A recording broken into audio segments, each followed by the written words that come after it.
اللہم صلی علی سیدنا محمد صلی اللہ علیہ وسلم۔ اب ہم ہود علیہ السلام کا واقعہ ڈسکس کر رہے ہیں اور انشاءاللہ امید ہے کہ آج جو ہے اس واقعے کو ہم ختم کریں گے، تو پھر انشاءاللہ اگلے درس میں صالح علیہ السلام کے واقعے کو ڈسکس کریں گے۔ تو قوم عاد پر جو عذاب آیا اس کی نوعیت جو ہے وہ بہت الگ سی تھی۔ نوح علیہ السلام کی قوم پر جو عذاب آیا اس کی نوعیت بھی الگ سی تھی۔ تو ایک طوفانی ہوا تھی جس کے لیے قرآن نے سرسر کا لفظ استعمال کیا ہے۔ ریح ہوا کو کہتے ہیں اور سرسر جو ہے اس ہوا کا نام ہے، تو اس کے لیے ریح سرسر کا لفظ استعمال ہوا ہے۔ اس کی معنی ہے کہ ایسی ہوا جس کے چلنے سے سخت شور پیدا ہو۔ یہ شور خود ہوا کی آواز سے پیدا ہوتا ہے، پھر اطراف و اکناف کی جو چیزیں ہیں وہ ٹکراتی ہیں اور ان کے ٹکرانے پر یہ شور اور بڑھ جاتا ہے۔ بہرحال یہ لفظ نہایت تیز ہوا کے لیے استعمال ہوتا ہے، جس کو آپ عام زبان میں سمجھ لیں کہ ٹورنیڈوز جب وہ سائیکلونز بناتے ہیں تو ایک شدید اس میں سے آواز پیدا ہوتی ہے اور اس آواز کی وجہ سے جو ہے ایک ہیبت طاری ہوتی ہے۔ اور اس طرح کی جو طوفانی ہوائیں ہیں یہ مسلسل 7 رات 8 دن چلتی رہی۔ اس کے زور اور اثر سے لوگ مر کر گر پڑے، کیونکہ یہ لوگ بڑے ہی قداور تھے اور بڑے ڈیل ڈول والے تھے۔ اس لیے ایسے معلوم ہوتا تھا جب یہ ہوا سیٹل ڈاؤن ہوئی کہ گویا کھجور کے تنے ہیں جو میدان میں پڑے ہیں۔ جس چیز پر سے یہ ہوا گزرتی گئی اس کو اس ہوا نے چورا چورا کر دیا، یعنی کہ اتنی پریشر سے ہوا تھی کہ اٹ واز اے ٹوسٹر، تو وہ ٹوسٹ کر دیتی تھی، چیزوں کو توڑ مروڑ دیتی تھی اور پھر چیزیں آپس میں ٹکراتی تھیں تو آف کورس وہ کرش بھی کرتی تھی۔ تو جس وقت یہ ہوا آنے لگی تو اس وقت جو ہے وہ قوم عاد خوشیاں منانے کے لیے باہر نکل پڑے کہ ایک طویل عرصے کے بعد ہم نے گھٹا دیکھی ہے، اب بارش ہوگی اور سوکھی کھیتی پر پانی برسے گا۔ مگر جب وہ آئی تو اس طرح آئی کہ ان کے پورے علاقے کو اس نے تتر بتر کر دیا۔ تو سورہ زاریات میں اس باد سرسر کے لیے الریح العقیم کا الفاظ جو ہے وہ استعمال ہوا ہے، جس کے معنی خشک اور بے خبر ہوا کے۔ دراصل عقیم کا جو لفظ ہے وہ بانج عورت کے لیے بھی بولا جاتا ہے جو اولاد سے نا امید ہو چکی ہے، یعنی وہ ایسی ہوا تھی جو اپنے اندر کوئی بھی بھلائی نہیں رکھتی تھی، نہ خوشگوار تھی، نہ ہی بارش لانے والی تھی اور نہ درختوں کو بار آور کرنے والی تھی۔ پھر اس بے خبری کے ساتھ نہایت شدید آندھی کی شکل میں آئی تھی جس نے لوگوں کو اٹھا کر پٹک دیا۔ تو اس لیے اللہ سبحانہ و تعالی نے اس کو ریح سرسر بھی کہا اور ریح العقیم بھی کہا کہ ایسی توڑنے مروڑنے والی بے سود ہوا جس سے فائدہ کسی کو نہ پہنچتا ہو، کہ گویا بانجھ ہو اور زمین کو کچھ فائدہ نہ پہنچاتی۔ تو قوم عاد پر ریح سرسر یا ریح عقیم، یا اس کو اگر آپ ملا لیں تو یہ ریح صرصر عقیم۔ تو سورہ قمر میں اللہ عز و جل فرماتے ہیں کہ اِنَّا رَسَلْنَا عَلَيْهِمْ رِيحًا صَرْصَرًا فِي يَوْمِ نَحَسٍ مُسْتَمِرٍ، تو ہم نے ان پر ایک سخت آندھی روانہ کر دی جو دائمی نحوست کے دن واقع ہوئی۔ تو اب ان کے لیے تو یہ نحس کا دن تھا۔ نحس جو ہے عربی زبان میں نحوست جس کو آپ کہتے ہیں نا اردو میں، اس کے لیے عربی میں نحس کا لفظ استعمال ہوتا ہے۔ ان کے لیے تو سخت نحوست کا دن تھا۔ اچھا، سورہ حامیم سجدہ میں اللہ عز و جل فرماتے ہیں فَأَرْسَلْنَا عَلَيْهِمْ رِيحًا صَرْصَرًا فِي أَيَّامٍ نَحِسَاتٍ، پھر ہم نے روانہ کر دی ان پر باد سرسر منحوس دنوں میں۔ مشہور یہ ہے کہ عذاب بدھ کے دن آیا تھا، اس لیے قدیم زمانے سے لوگوں میں یہ خیال پھیل گیا کہ بدھ کا دن منحوس ہے، اور اس پر ہر زمانے کے مختلف عقیدے قائم ہوتے چلے گئے۔ ہمارے پاس پاک و ہند میں بھی ایک عجیب و غریب سے عقائد اس طرح کے ہیں۔ بہرحال وہ کہتے ہیں بدھ کے دن سفر نہ کرنا، اور بدھ کے دن یہ نہ کرنا اور وہ نہ کرنا، بدھ کے دن سفر کرنا نامبارک ہے، کوئی بڑا لین دین اس روز نہ کرنا، بدھ کے دن ناخن نہ کاٹنا، مریض کی عیادت نہ کرنا، اور پتہ نہیں کیا کیا ایسی چیزیں سننے میں آتی ہیں جو توہم پرستی سے بھری ہوئی ہیں۔ اور دلیل کے طور پر وہ کہتے ہیں دیکھو بدھ کے دن قوم عاد پر اللہ کا عذاب آئے، تو بابا قوم عاد جو ہے وہ اللہ کے عذاب کی مستحق تھی، تو ان کے لیے وہ دن اگر اللہ نے منحوس قرار دیا تو ان کے لیے تو منحوس تھا، لیکن ہود علیہ السلام اور ان کے ساتھیوں کے لیے تو وہ منحوس دن نہیں تھا۔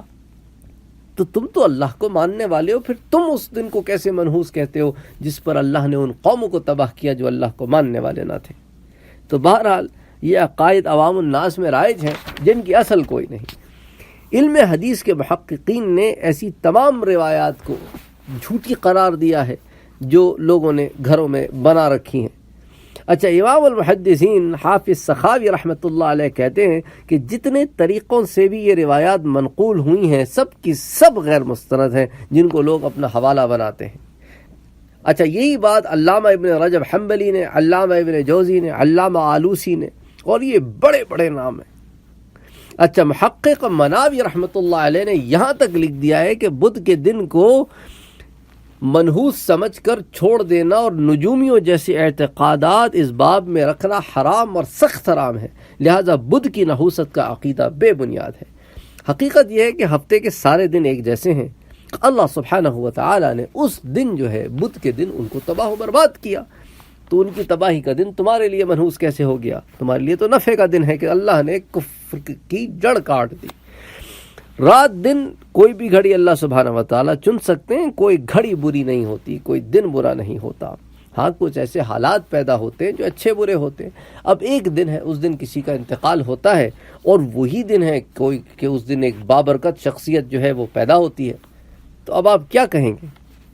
اچھا، مولانا اشرف علی تھانوی رحمۃ اللہ علیہ اپنی کسی کتاب میں لکھتے ہیں کہ امم سابقہ یعنی پچھلی گزری ہوئی امتوں میں کوئی دن منحوس اور کوئی نامنحوس رہا ہوگا، لیکن خاتم النبیین صلی اللہ علیہ وسلم جس دن اس جہاں میں رونق افروز ہوئے، سارے جہاں سے اسی دن تمام نحوستیں قیامت تک کے لیے اٹھا لی گئیں، کیونکہ حضور صلی اللہ علیہ وآلہ وسلم کے قدم رنجا ہوئے اور ہر طرف محبت اور رحمت کی روشنی پھیل گئی، اور تمام نحوستیں کائنات سے غائب ہو گئیں، کیونکہ حضور صلی اللہ علیہ وسلم تشریف لائے، میرے محبوب تشریف لائے، میرے حبیب تشریف لائے، احمد تشریف لائے، محمد تشریف لائے۔ سبحان اللہ، اللہم صلی علی سیدنا محمد صلی اللہ علیہ وسلم۔ اچھا، امام بخاری اور مسلم یہ دونوں متفق علیہ حدیث ہے، حضور صلی اللہ علیہ وسلم کا ارشاد ہے، لا عدوى ولا طیرۃ ولا ہامہ، نہ کوئی مرض متعدی ہے، نہ کوئی بدشگونی درست ہے، اور نہ کوئی آواز منحوس ہے۔ اسی طرح ایک اور حدیث میں صراحت کے ساتھ کہا گیا ہے، الطیرۃ شرک، بدشگونی شرک ہے، کیونکہ تم اللہ سبحانہ و تعالی سے اپنا شگن ہٹا کر غیر کی طرف جو لے کر جاتے ہو، تو پھر وہ اللہ سے ہٹ گیا، تو اللہ سے ہٹ گیا اور کسی اور کی طرف تم نے کوئی بات کو منسوب کر دیا، تو بس پھر وہ بات غلط ہے۔ اچھا، اس ساری تفصیل سے قطع نظر بالفرض بدھ کے دن کو اگر منحوس قرار بھی دے دیا جائے تو سارے ہفتے کے دن بھی منحوس قرار پائیں گے، کیونکہ دوسری آیت میں اللہ سبحانہ و تعالیٰ کہتے ہیں ایامًا نحسات، آیا وہ عذاب ان پر، اور وہ عذاب ان پر چلا کتنے دن؟ 7 رات اور 8 دن، تو پھر سارا ہفتہ منحوس ہو گیا، سارا ہفتہ منحوس ہو گیا نا، پھر بدھ کا دن کیوں منحوس ہوا؟ تو اسی لیے یہ تمام باتیں جو ہیں ان کا اصل کوئی نہیں ہے، اور یہ لوگوں نے بنا رکھی ہیں۔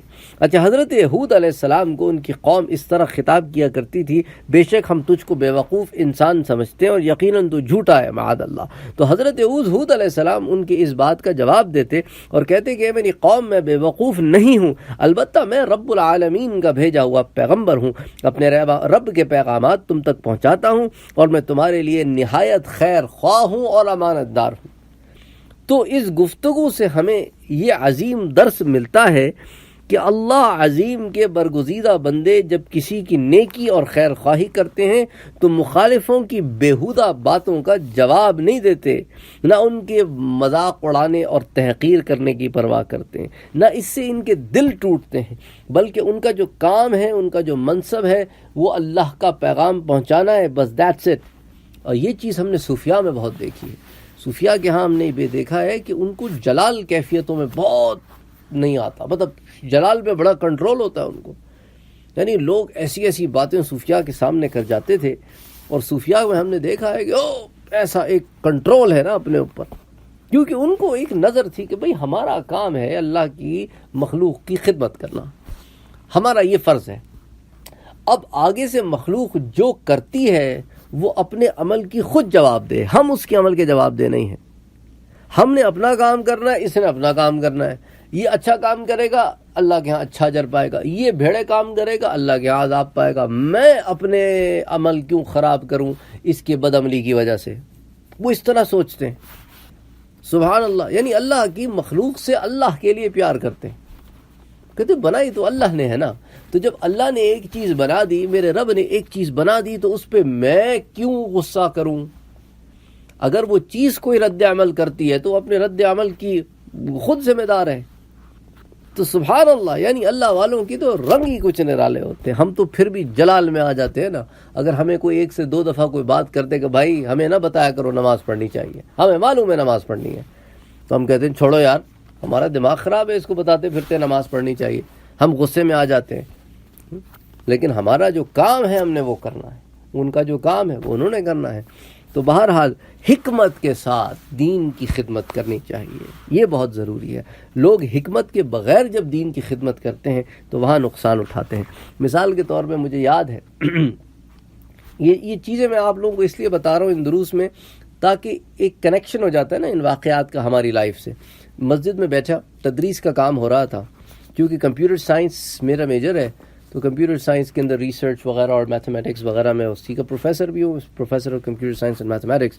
تو لوگ آتے ہیں، مسجد میں سوالات وغیرہ چل رہے تھے، تو ایک لڑکا پروجیکٹ لے کے آیا تھا اپنا، تو ہاسپٹل سسٹم کا پروجیکٹ تھا، تو آئی واز ہیلپنگ ہم آؤٹ کہ اس میں کیا مسائل ہیں، اس کو کیسے حل کرو۔ تو اب وہاں پر کچھ لوگ آئے ہوئے تھے، وہ دین کی خدمت کر رہے تھے۔ ہم نے کہا ٹھیک ہے آپ اپنا وہاں تدریس کا کام کریں، ہم یہاں پہ مسجد میں دور ایک جگہ ہم ہیلپنگ آؤٹ کر رہے تھے ان کی۔ وہ وہاں پر آ گئے اور وہاں پر آ کر انہوں نے کہا کہ بھئی ہم آپ سے 5 منٹ بات کرنا چاہتے ہیں، حالانکہ وہ دیکھ رہے تھے کہ ہم مصروف ہیں، ان کو چاہیے تھا کہ وہ ہمیں آ کر وہاں پر بودر نہ کرتے، لیکن وہ ہم نے کہا چلو ٹھیک ہے اگر آپ 5 منٹ بات کرنا چاہتے ہیں تو آئیے بیٹھیے بات کریں۔ انہوں نے جو 5 منٹ بات کرنی شروع کی، وہ بات کر رہے تھے دین کی، لیکن اب انہوں نے 45 منٹ بات کی، 45 منٹ 45 منٹس۔ اب وہ جو بندہ آیا ہوا تھا اپنا مسئلہ لے کر، اس کے میں ہیلپ کر رہا تھا، ہم دونوں کے پاس بڑا لمیٹڈ ٹائم تھا، تو پھر مجبوراً ہمیں جو ہے وہاں سے اٹھنا پڑا، ان سے معذرت کرنی پڑی، اور ہم دور کسی اور جگہ ڈرائیو کر کے ہم دونوں گئے، اور پھر کسی کافی ہاؤس میں بیٹھ کر پھر وہی مسئلہ ہم نے ڈسکس کیا۔ اور تو بہرحال کہنے کا مقصد یہ ہے کہ حکمت کے ساتھ دین کی خدمت کرنی چاہیے۔ اب اس شخص کا بھی دل خراب ہوا کہ یار میں جس کام کے لیے آیا تھا وہ کام تو رہ گیا، اس کا پروجیکٹ تھا، اس کو سبمٹ کرنا تھا اگلے دن۔ تو اینی وے، لمبی چوڑی بات نہیں، چھوٹی سی بات کہنے کا مقصد یہ تھا کہ حکمت کے ساتھ دین کی خدمت کرنی چاہیے۔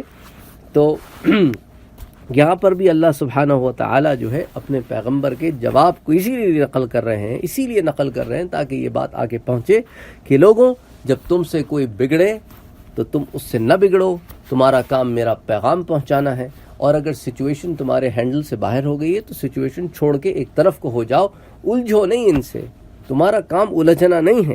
انبیاء کرام کا یہ طریقہ امت کے لیے بہترین اسوہ حسنہ ہے کہ تبلیغ و پیغام جو ہے یہ حق ہے، اس کو پہنچانا تمہارا کام ہے، سامنے والا بد کلامی کرتا ہے تو کرنے دو، تم نے بد کلامی نہیں کرنی۔ تو حضرت ہود علیہ السلام اپنی قوم کو اللہ کی لازوال نعمتیں یاد دلاتے اور آئندہ کے لیے وعدہ فرماتے کہ اگر تم اپنے رب کی عبادت کرتے رہو گے، اس سے مغفرت مانگو گے تو وہ تم پر اور اپنی نعمتیں نچھاور کرے گا۔ یہی بات نوح علیہ السلام نے بھی اپنی قوم سے کہی تھی۔ تو پیغام یکساں ہے۔ اچھا، مگر بد نصیب قوم اس نے نہ مانا، اور اس کا ایک بڑا سبب وہ جاہلانہ عقیدہ تھا کہ ہمارے باپ دادا یہ کام کرتے چلے آئے ہیں۔ ارے تمہارے باپ دادا تمہیں جھٹلا دیں گے روز محشر جب تم کہو گے کہ ہم تو آپ کو فالو کر رہے تھے۔ یہ باپ دادا کو فالو کرنا کوئی دین نہیں ہے۔ دین وہ ہے جو اللہ اور اس کے رسول لے کر آئے ہیں، اور جس کی تعلیم اللہ نے اور اس کے رسول نے دی ہے۔ اللہ کے رسول جو دین اللہ کے پاس سے لے کر آئے وہ حق ہے، اور جس دین کو فالو کرنے کی اللہ کے رسول نے حکم دیا وہ حق ہے۔ تم جو گھر میں بناتے ہو وہ دین نہیں ہے، جو صرف تمہارے آباء و اجداد تک جاتا ہے وہ دین نہیں ہے۔ یہی بات وہ بھی کرتے تھے، ہم نے اپنے آباء و اجداد کو یہ کرتے ہوئے دیکھا ہے، وہ دین نہیں ہے۔ اچھا اگر کوئی عمل آباء و اجداد میں رائج ہوا اور وہ دین کے مخالف نہیں ہے تو وہ عمل پھر ٹھیک ہے. اچھا یہ بھی بڑا مسئلہ ہے آج کل کہ بھئی ہر چیز بدعت، ہر چیز بدعت. بابا یہ دیکھو اس کی اصل کیا ہے، اس کی اصل کیا ہے. اگر اس کی اصل کہیں قرآن اور سنت سے ثابت ہو جاتی ہے تو اگر وہ عمل گو کہ نیا عمل ہے پر چونکہ قرآن اور سنت کے مخالف نہیں ہے تو ٹھیک ہے، ٹھیک ہے نا. اچھا بہرحال اب اس بحث میں نہیں جاتے، یہ بڑی لمبی چوڑی بحث ہے. یہ وہی ہے فلسفی کو بحث کے اندر خدا ملتا نہیں، ڈور کو سلجھا رہا ہے اور سرا ملتا نہیں. تو وہ قوم بھی اسی چکروں میں پڑی تھی کہ ہمارے باپ دادا کرتے تھے، ہم باپ دادا کی دین کو کیسے چھوڑ دیں. اس کا اچھا اس میں ایک ایگو آتی ہے. باپ دادا کی دین کو چھوڑنے کا مطلب ہے یعنی وہ غلط تھے، وہ غلط تھے تو وہ جہنمی ہیں، وہ جہنمی ہیں اور ہمارے باپ دادا جہنمی ہیں. تو وہ انہی چکروں میں پڑے رہتے ہیں. حالانکہ اللہ سبحانہ و تعالیٰ کی بات بالکل اوپن ہے کہ تم سے ان کے بارے میں سوال نہیں ہوگا، ان سے تمہارے بارے میں سوال نہیں ہوگا. ان کا معاملہ الگ ہے، تمہارا معاملہ الگ ہے. جن تک ہدایت پہنچی ہی نہیں ان کا معاملہ روز محشر الگ ہوگا. جن تک ہدایت پہنچ گئی اور انہوں نے جھٹلایا ان کا معاملہ الگ ہوگا. تو یہ ایسا عقیدہ ہے جو ہر زمانے میں رہا ہے اور تباہ و بربادی کا موجب بنتا ہے اور آج بھی موجود ہے. بہرحال اللہ عز و جل جو ہے انہوں نے ہمیشہ سے جیسے آدم علیہ السلام سے کہا تھا فَإِمَّا يَأْتِيَنَّكُم مِّنِّي هُدًى، جب تمہارے پاس تمہاری اولاد کے پاس میری طرف سے ہدایت آ جائے گی فَمَن تَبِعَ هُدَايَ فَلَا خَوْفٌ عَلَيْهِمْ وَلَا هُمْ يَحْزَنُونَ، تو اس کے آنے کے بعد جو اس ہدایت کی اتباع کرے گا اس کے لیے کوئی خوف نہیں، کوئی غم نہیں. تو اس طرح کے جرثومات جراثیم ہر زمانے میں عقلی جراثیم کہتے ہیں پائے جاتے ہیں اور ان کو فائٹ بیک کرنا چاہیے ہر انسان کو اپنے طور پر کہ میں جو عمل کر رہا ہوں یہ عمل میں کیوں کر رہا ہوں. کیونکہ ایک عمل ہوتا ہے جس کو انسان دین سمجھتا ہے، اس کو دین سمجھ کر عمل کرنے کے لیے اس کی کوئی دین میں سند ہونی چاہیے. اگر تو دین میں اس کی سند موجود نہیں ہے تو پھر وہ دین کا عمل نہیں کوئی اور عمل ہے. تو خیر بہرحال اللہ ہمیں محفوظ رکھے ایسے اعمال سے جو دین کا حصہ نہیں، اس کو ہم دین سمجھ کے کرتے ہیں. تو انشاءاللہ تعالی پھر اگلی دفعہ سیدنا صالح علیہ السلام کا تذکرہ اور قوم سمود اور اصحاب الحجر کا تذکرہ ہوگا. وما علینا الا البلاغ.